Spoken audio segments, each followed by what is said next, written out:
ఓం నమః శివాయ. ఓం నమో నారాయణాయ. కర్మ నరదృష్టి నివారణ సంచిత కర్మ ప్రారబ్ధ కర్మ ఆగమిక కర్మ దగ్ధ నివారణ తులాభార కాల భైరవాయ నమో నమః. ఓం దిగంబరాయ విద్మహే సింహవాహనాయ ధీమహి తన్నో సంహార కాల భైరవ ప్రచోదయాతు. ఓం శ్రీ మహాలక్ష్మీదేవ్యై నమోస్తుతే. హరి ఓం.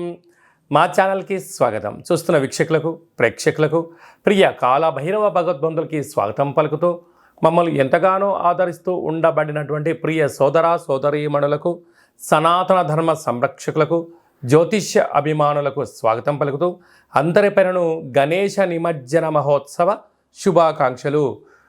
గంగా తీరం వైపు వెళ్తున్నటువంటి గణపతి స్వామివారిని ఒక ఆశీస్సులు. తండ్రి కైలాసం నుంచి వచ్చి మేము చేసిన పూజలంతను కూడా స్వీకరించి మమ్మల్ని ఏడాది వరకు సంపూర్ణ ఆయురారోగ్యాల చేత ఆశీర్వదించమని.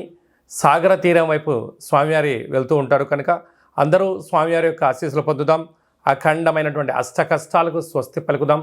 అష్ట ఐశ్వర్య స్వాగతం పలుకుతాం. 16/9/2024 నుండి ద్వాదశ రాశుల్లో గ్రహ గమనాన్ని ఒకసారి వీక్షింపచేద్దాం. వృషభ రాశిలో దేవగురు బృహస్పతి శత్రుస్థానంలో సంచార స్థితి. మిథున రాశిలో కుజ భగవానుడు సంచార స్థితి. సింహరాశిలో బుధ భగవానుడు సంచార స్థితి. కన్యరాశిలో త్రిగ్రహ కూటమి రవి శుక్ర కేతు సంచార స్థితి. కుంభరాశిలో శని భగవానుడు స్వక్షేత్ర తిరోగమన వక్రగమన సంచార స్థితి. మీనరాశిలో రాహు సంచార స్థితిలో ద్వాదశ రాశుల్లో గ్రహ గమనాలు ఈ విధంగా ఉన్నాయి. విఘ్నేశ్వర స్వామివారు గంగా తీర ప్రయాణ సందర్భంగా ఎలాంటి విధులను పాటించాలి? మకర రాశి వారికి ఒకవైపు ఏళ్లనాటి శని చివరార్ధ సంచార స్థితి. కుంభరాశిలో శని భగవానుడు వక్రగమన సంచార స్థితిలో ఉన్నప్పుడు శని దోషాన్ని ఎలా తొలగించుకోవాలో, గణపతి స్వామికి ఆశీస్సులు ఎలా పొందాలో ఈ వీడియోలో తెలుసుకుందాం. మకర రాశిలో ఏ నక్షత్రాలు వస్తాయనగా ఉత్తరాషాఢ నక్షత్రంలోని 2, 3, 4 పాదాలు, శ్రవణ నక్షత్రంలోని 4 పాదాలు, ధనిష్టా నక్షత్రంలోని 1, 2 పాదాలను కలిపితే మకర రాశి.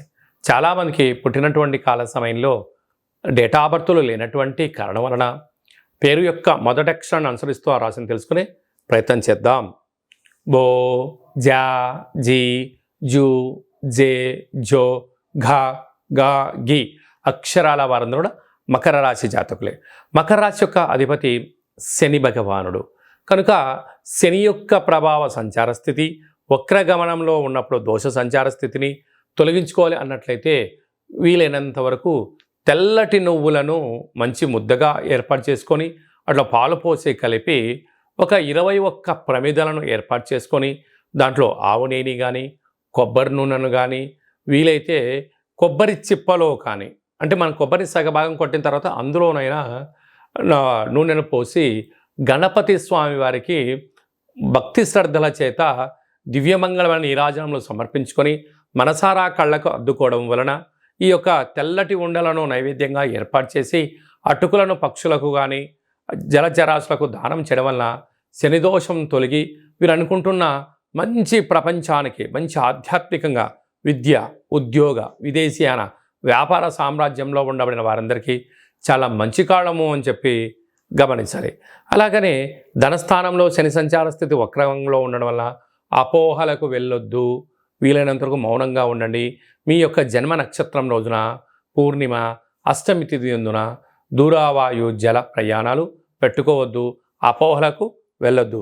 తృతీయంలో రాహు సంచార స్థితి ఉండడం వలన గతించినటువంటి పెద్దవారికి ఈ యొక్క మహాలయాల పక్షాలలో పెట్టడం వలన ఆత్మ వారి యొక్క తృప్తి చెంది మీకు ఎలాంటి సమస్యలు లేకుండా అంటే వంశపారంపైన పితృదోషాలు లేకుండా కాపాడే శ్రీరామ రక్ష ఉంటుందని చెప్పి తప్పకుండా మకర రాశి వారు ఆ యొక్క గతించిన వారికి పెట్టుకోవాలి అని చెప్పి గమనించగలగాలి.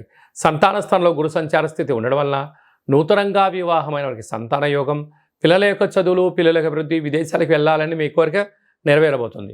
6వ స్థానంలో కుజ సంచార స్థితి ఉండడం వలన స్థిరాస్తులు చరాస్తులు మకర రాశి వారి యొక్క సొంతం.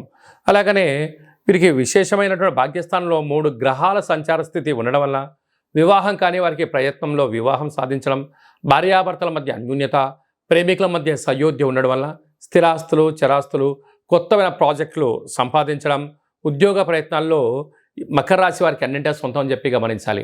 అలాగే నీటి వ్యాపారాలు, హోటల్ వ్యాపారాలు, పెరుగు, స్వీట్ హౌస్, అన్నదాన కార్యక్రమాలు, గృహ భవన కార్యక్రమాలు, వ్యవసాయ సోదరిమణులు, డాక్టర్లు, ఆర్ఎంపీ డాక్టర్లకు చాలా మంచి కాలం ఉందని చెప్పి గమనించాలి.